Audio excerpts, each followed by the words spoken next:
Yan, nilambatan ninyo na? Oo. Nilambatan ni Kamister. Ang hito na yan mga ka-sisters, ang ginamit na lambat ay kay Ambit. Kaya hahatian ko na lang si Ambit dyan. Hati kaming dalawa para may pang-ulam kami. Hindi na namin ibinta, ibilad namin yung iba at saka iluluto namin ngayon pang-ulam. So ito na mga ka-sisters, yung magiging ulam namin ngayon. Sobrang dami. Ang iba nito ay ibibilad ko. Tapos ang pinakamasarap na luto sa hito ay may gata. Yung pinaksiw na paiga tapos gataan. Yung hito na to mga ka-sisters ay hitong dagat ito. Magkaiba sila ng hito sa tabang at hito sa dagat. Yan. Pero pareho lang na yung ano nila, yung identity. Bang identity. Dahil may tinik pa ito mga ka-sisters, ayan. Yung hito sa tabang naman, malalaki yun siya. Pero sa tingin ko ang lasa ay parang pareho lang. Mas gusto ko yung hito sa dagat kasi parang feel ko ay hindi malansa. So kailangan natin kunin ang tinik. Ito yung pinakadelikado mga kasister kapag may hito kang ulam, kailangan mo munang sakripisyo ng tanggal ng tinik. Yan, tatlo ang tinik niyan. Kapag natinik niya mga ka-sisters, makakalimutan mo yung apelyido mo.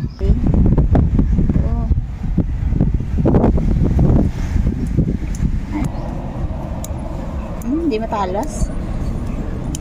Gawasik mo na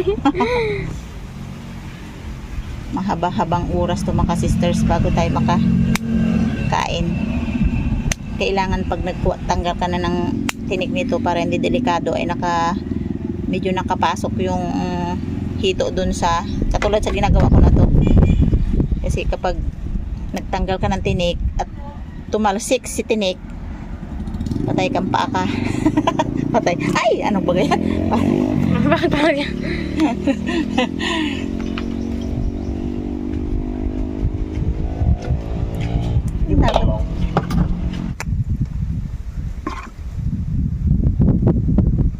Kulang ang 2 oras dito sa himay lang na to. Tagal nga to. Meron ko naman nakain din ah. Bakit doon pa ako magalagay sa iyo? Kailangan talaga mag-aroy. Pero mabilis ito. Bilisan mo eh. Bala ka kung matinig ka dyan. Na ako nang hawakan talaga para sigurado na hindi ako matinik. Lalo't nagmamadali ako. Pag natinig ka talaga nito mga ka-sisters ay makakalimutan mo kung saan ka nakatira. Hindi na pangalan. Hindi na pangalan.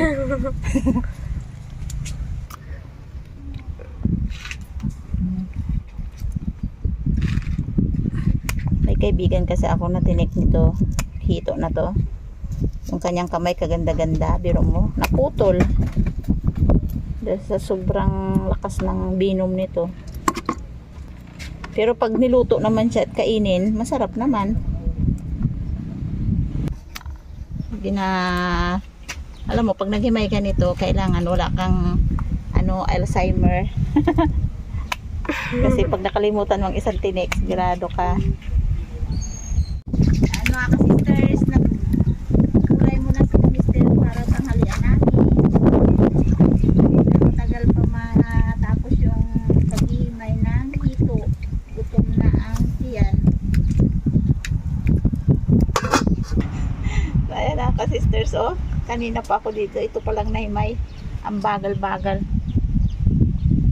Mabagal talaga kasi hindi mo pwedeng bilisan to dahil may mga tinik nga. Ayun, oh, sa pagpulot pa lang. Ba't kasi yung pinakalalim pang ginapulot mo? Ay, kikikiki. Ano ba yan? Hindi, nakaka-nervous talaga yan. Ayaw kong maputulan ng kamay. Mahirap pag natinik. Tiking. Nagugulat talaga kung bawat mahulog. Madulas kasi. Madulas kasi itong dito. Pag ang hawak mo yan ay nagkamali ka lang, sigurado kahit patay na yan, malakas pa rin ang tinik niyan.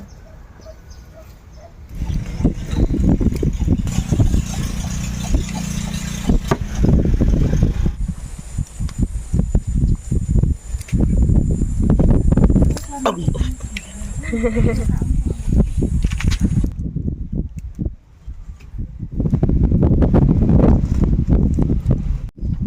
mga ka-sisters, wala pa sa kalahati yung ginawa ko pero sobrang gutom na. Dahil may luto si ka-mister na ulam. Nakain muna tayo, may na to. Nakakagutom talaga pag maghimay ka ng ganitong isda kasi may tinik. Pag nabitawan mo yun at pumunta sa kamay mo, sapol na kagad yun. Matik na yun, tinik na doy. Ay mga ka-sisters, tanghalian tayo. Yung ulam namin ngayon ay huli ni ka-mister kaninang umaga. Pagkatapos niya na nagpangawil ay pag-uwi niya, naglambat siya. Yun, nakakuha siya ng hito na marami. So, on the way na yung hito natin. Mahirap talaga maghimay ng hito kapag marami. Okay, pray. Thank you, Lord. Amen. Amen. Gutom na. Tutok. Yan, kutsara. Ano yung kutsara niyo? Bakit parang ano na? Ay, ito oh. Wala. Sa'yo. Tama na. Hindi, ito. Palitan mo. Akin na yan. Akin na. Ang dami yung kutsara. Hindi nilabas sa akin. Ilabas nyo na kasi mga kutsara na yan. Ayun. Ah!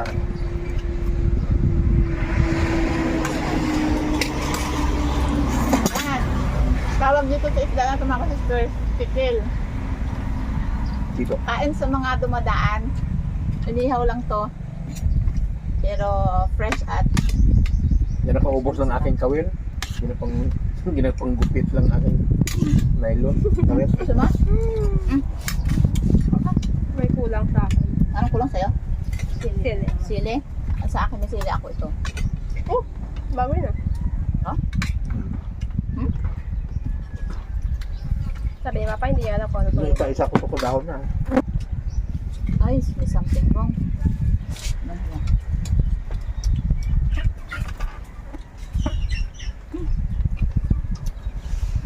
Oh, diba? Madumihan yung aking lagayan, di. Palit tayo. Ayun mo nababasa. Hindi mo na akin yan. Bakit? Huwag mo ginawa. Hindi. Yung isama dito. Kaya ayaw ko nababasa. Ilagay ko lang dyan. Pero akin pa din yan. Ba? Tama lang. Kahang. Kaya dyan. Ayoko na kaya. Delikado yan. Pinalo mo gindi ang sili sa ano yan. Hindi mo na. Mas maahang yata yun. Pinakain ko lang sili. Hindi ko Pero nasarap akala ko na mo. Ay.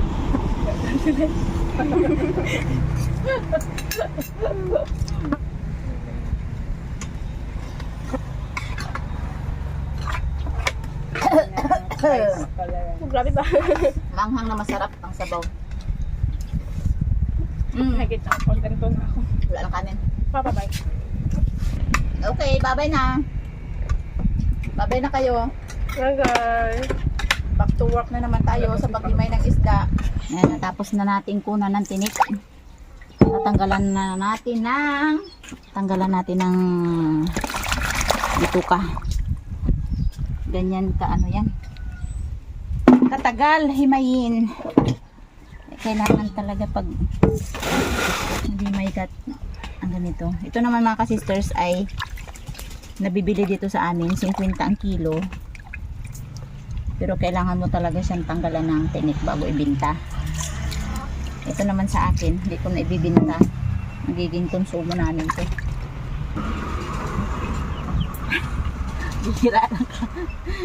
Bira lang magkalma dito.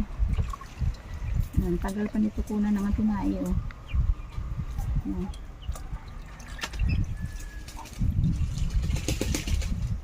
Ito po ano. Yung manok doon. Yung meron sa manok. Yung pato naligo sa ano sa planggana. So mga ka-sisters, mag-aasin na tayo ng ating hito. Gamit ang asin, suka at paminta. Yan. Kahit hindi na natin lagyan ng bawang to, basta importante may suka siya, hindi siya masisira basta-basta. Dahil marami yung ating hito, kailangan marami ring asin. Lagyan natin ng tubig. Ayan, maraming tubig. Tapos lagyan natin siya ng paminta para mabango.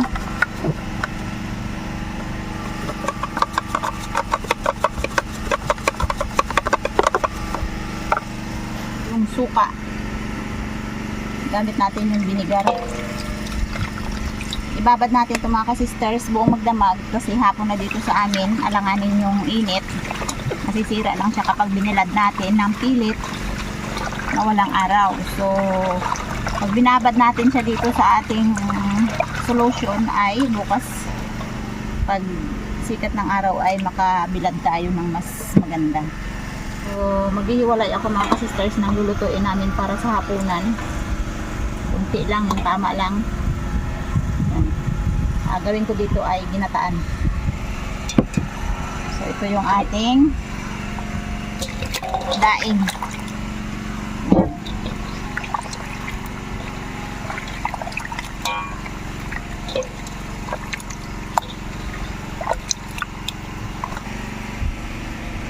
So, ito na yung ating tasik. At tasik ang tawag dito yung pagdadaing na naabutan ng magdamag.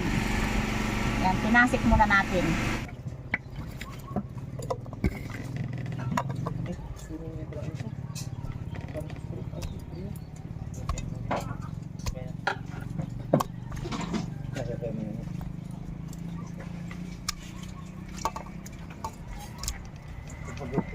Bukal.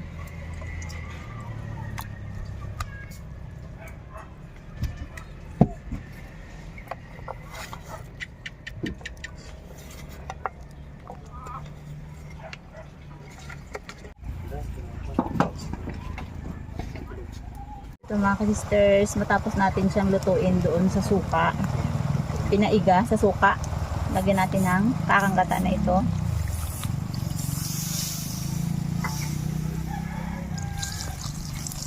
Yan. Mga ka-sisters ay timplado na pero lagyan natin ng kunting asukal para mas masarap.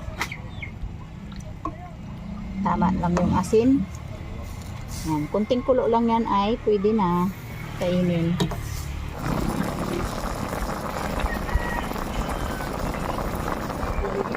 Ang gata.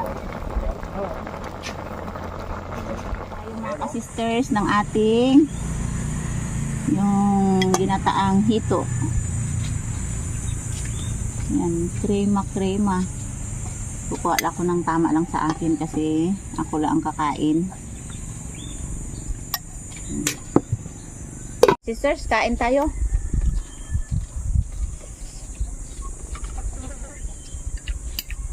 Dito. Yan.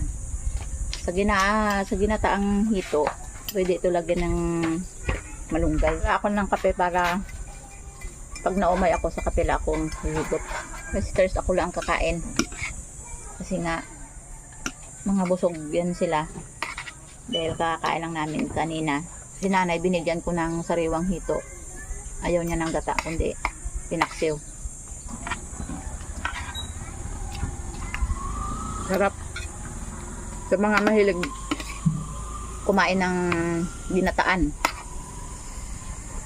Ito na. Ginataan. Masarap yung hito na ginataan.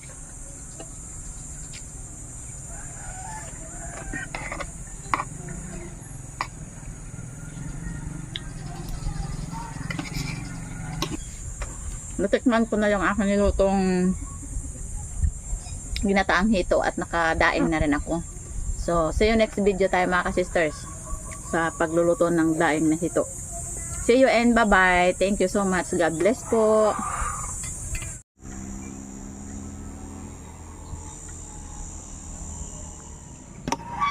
So, ito na mga ka-sisters yung ating hito. Binabad natin siya ng matagal. Ibibilad na natin siya ngayon.